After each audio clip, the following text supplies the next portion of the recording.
Welcome to Mrs. Z's Chemistry. In this video, we will be covering topic 5.3, enthalpy. First, let's start with this review practice problem covering concepts we learned in 5.2. Pause and see if you can work this problem out. Here is the answer. We are going to use the specific heat of water because HCl is an acid and NaOH is a base. Acids and bases are aqueous substances, which means they are dissolved in water. The majority of what we have is water. Therefore, we can use the specific heat of water. The 150 is the mass, and that's because we need to add our 750 milliliters with the other 750 milliliters, making 150 milliliters. We can use the density of water, which is 1 gram per milliliter, to find we have 150 grams. All right, now let's start 5.3, enthalpy. We usually calculate a change in enthalpy, which is shown as a delta H. The triangle, if you remember, is a capital Greek letter delta, and it means change in whatever is following. So we have a delta H, which is the change in enthalpy. Delta H and Q are actually very similar to each other. They both are measuring heat/energy in the unit of joules or kilojoules. Q, when solved with the Cm delta T equation, is the amount of heat measured in joules that's given from a specific sample size or amount of substance. Delta H is specifically the kilojoules or the energy in kilojoules for a specific coefficient in a balanced chemical reaction. So we can use this simple equation for delta H. The Q divided by the amount of moles that produced or absorbed the specific amount of energy that Q is given in the problem. If we look at the back of our periodic table, we can see where it says that negative Q, and when delta H is less than 0, we have an exothermic process. So right here, negative Q or delta H less than 0 is exothermic. When Q or delta H is positive, this is an endothermic process. So again, delta H and Q are very similar to each other. So often it is written as delta H with an RXN in subscript. That stands for reaction, so it can say delta H of reaction or just delta H. Either way, it is indicating or meaning the amount of heat that's associated with the reaction, either absorbed or released.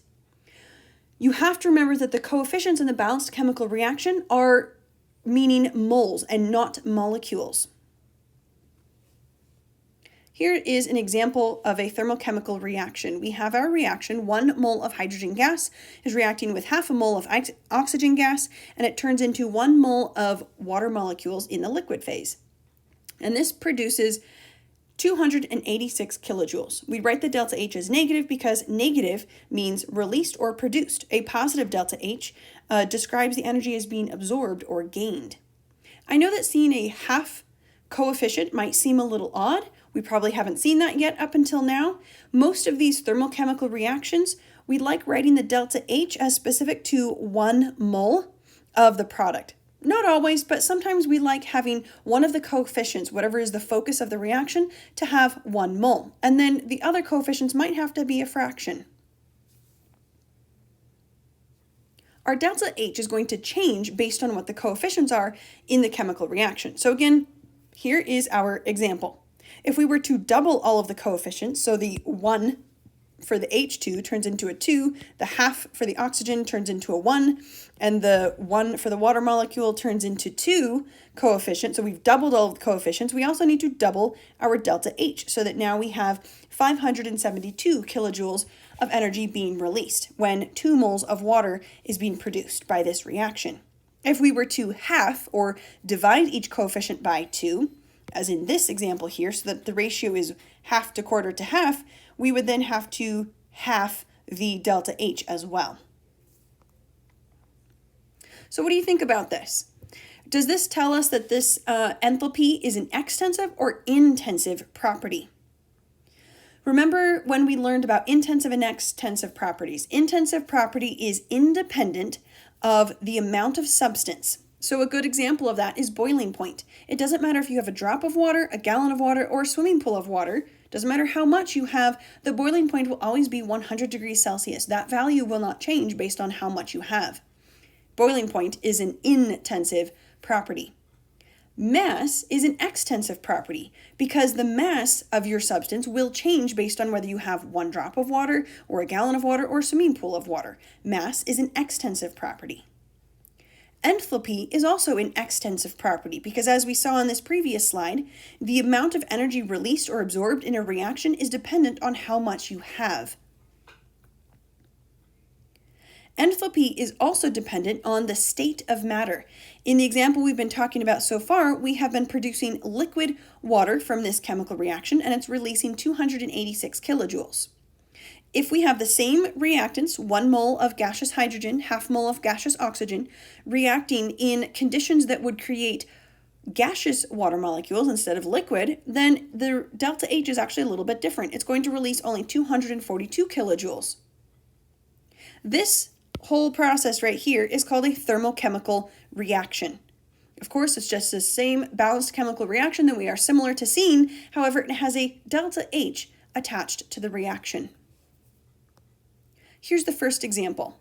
When 0.05 moles of hydrochloric acid reacts with 0.05 moles of NaOH to form 0.05 moles of sodium chloride, 2.9 kilojoules of heat is produced.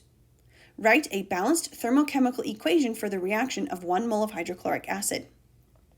This is the balanced chemical equation for the reaction in question. In order to write a thermochemical equation, we just need to write a delta H that is attached to this reaction. Delta H can be solved with this little equation, Q over moles. 2.9 kilojoules is the Q given in the problem. Because this Q is described as being produced, that means that we have a negative sign in front of our kilojoules, because produced or released means a negative Q. The moles that produced this energy is 0.05. We do not add the moles of all of the reactants and products in this problem the way we would have added the masses in the last problems from 5.2. We just say that we are finding the reaction for 1 mole of hydrochloric acid, and we don't add up all of the moles. When we divide this number, we're finding the ratio or the fraction between just when you have 1 mole that's reacting, and that produces 58 kilojoules of energy. So the entire answer, the thermochemical equation, is this, what I have in bold right here. Let's do another example. When 1.34 grams of zinc solid reacts with excess hydrochloric acid, 3.14 kilojoules of heat is produced. Determine the enthalpy change per mole of zinc reacting for the reaction of this. Here's our balanced chemical reaction. Couple of things. When this problem is talking about excess HCl, that means you have enough hydrochloric acid that all of the zinc will get reacted. We will not run out of hydrochloric acid, so we don't care how much we have of it. It is not part of the math of this problem. When it says that 3.14 kilojoules of heat is produced, that means we're going to have a negative value at the end, because negative means producing or releasing heat. When the problem is asking determine the enthalpy change, that means we need to calculate the delta H. Pause and see if you can solve this problem. Delta H is Q over moles. So the Q is given straight from the problem, 3.14. We can leave off the negative sign right here, or we can add it in. Either way, we would want to add it in later when we write our delta H. So let's start with this. We have our Q of 3.14 kilojoules. We are given 1.34 grams of zinc, but we need moles of zinc because the equation uses moles. So we're going to take the value of zinc that we had in the problem and use the molar mass of zinc straight off of the periodic table, and we have calculated 0.0205 moles of zinc. When you divide the Q divided by moles, we come up with 153 kilojoules has been released, which is why we call it negative when we describe our delta H. Sometimes in textbooks, or if you were to Google enthalpy change, you might see something like this, delta H with a little 0. It looks like a degree symbol. This is actually pronounced delta H naught, where the little 0 is pronounced as naught. This just means that the reaction was completed under these standard conditions where the pressure is 1 atmospheric pressure, the concentrations, if we were discussing aqueous substances, is 1 molarity, and the temperature is 25 degrees Celsius. The math of the problems do not change either way, whether you have standard or non-standard.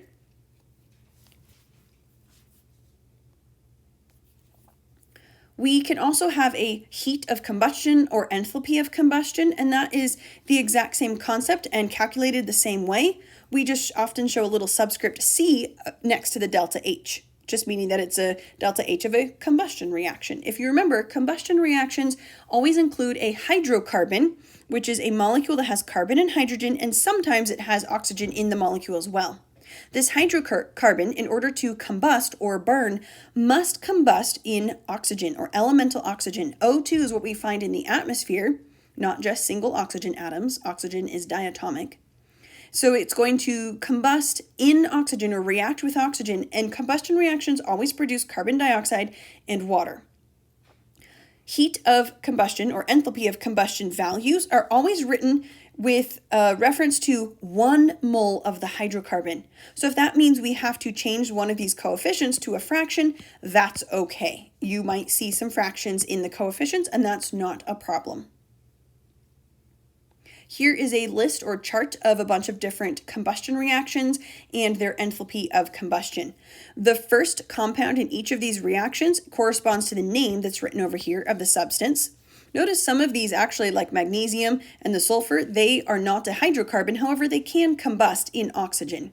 Of course, your products are not going to be the typical carbon dioxide and water, but you're still going to have a combustion reaction here. The values on the right-hand side here are the enthalpy of combustion, and it is always per 1 mole. Notice that all of the reactants here are written with 1 mole as a coefficient, and some of your oxygen coefficients are fractions, and that's fine. Not all of them, but some of them are, and that's okay. The combustion of gasoline is a highly exothermic process. Determine the approximate amount of heat produced by burning 1 liter of gasoline. We're going to assume the enthalpy of combustion for gasoline is the same as that of isooctane, a common component of gasoline. The density of isooctane is 0.692 grams per milliliter. Pause to see if you can work this out. You're going to need this chart as well and reference isooctane, which is this compound and has this delta H. We need to start with our 1 liter. We need to convert that 1 liter into milliliters. There are 1,000 milliliters in 1 liter. Now we can cancel our liters. The next step is to use the density. We're going to cancel the milliliters, and now we're left with grams of isooctane. Then we use the molar mass of isooctane. This 114.22 number is from calculating 8 carbons and 18 hydrogens by looking at the molar masses on the periodic table.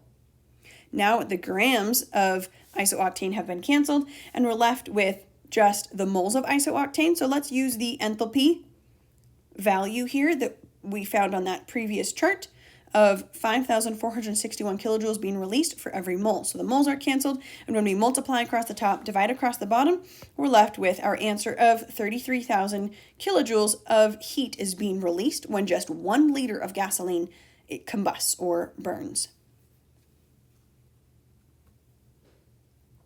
Here's our last example. This one is much simpler than the previous problem.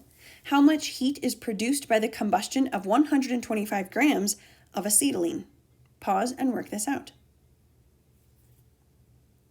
In order to solve this problem, we first need to convert the grams of acetylene into moles of acetylene. We can find what acetylene is by looking at that chart from the previous couple of slides here. Acetylene is this one. We can see that it's C2H2 is the compound, and then the molar, or the delta H, the enthalpy of combustion, is 1,301.1 kilojoules being released. And that's what we're going to use after we have converted to moles. So we have, if you notice, I didn't write in the negative sign here. That's fine. The way the problem is worded is it's asking how much kilojoules is being produced. Well, here's the value of kilojoules that is being produced or released. You can add the negative sign in and that wouldn't be wrong, but it's also not wrong to leave it this way if the problem is asking for specifically how much heat is produced.